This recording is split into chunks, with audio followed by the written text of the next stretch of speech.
Mythe numéro 7, le mythe numéro 7 qui est en lien avec le précédent, qui est la passion et la sincérité. Hein, si je parle avec passion et sincérité, ça va intéresser mon public, je vais pouvoir convaincre mon public, ça c'était le mythe précédent, le 6. Celui-là, le 7, est en lien avec lui au sens de préparation du discours, et c'est l'écriture du discours, écrire son discours, le formaliser. Et beaucoup de personnes refusent d'écrire leur discours, de le formaliser. En gros, elles arrivent avec des slides sans avoir écrit leur discours. Et il y a une confusion en fait.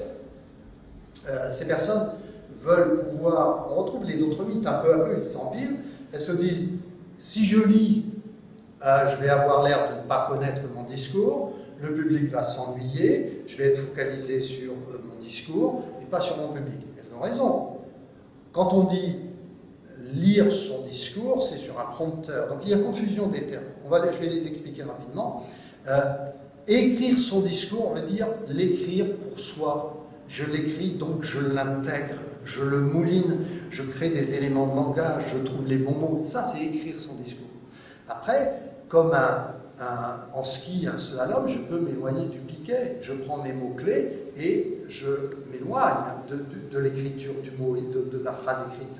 Mais à chaque fois, je peux revenir parce que j'ai rédigé mon discours, je l'ai écrit, je sais où je vais, j'ai mes éléments clés, et c'est ça qu'on appelle rédiger son discours, écrire son discours. C'est aussi ce que je donne dans mon ouvrage sur la création du message, passer à la moulinette ces informations.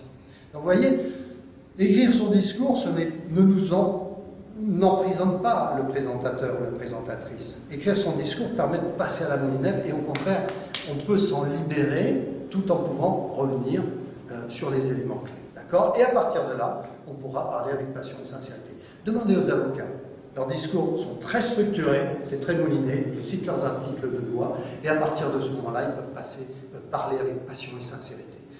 En général, plutôt feinte, parce qu'ils ne sont pas forcément convaincus de l'innocence de leur client. Mais ça, c'est un autre sujet. Donc, rappelez-vous bien, rédigez votre discours pour pouvoir après, justement, vous en éloigner, mais toujours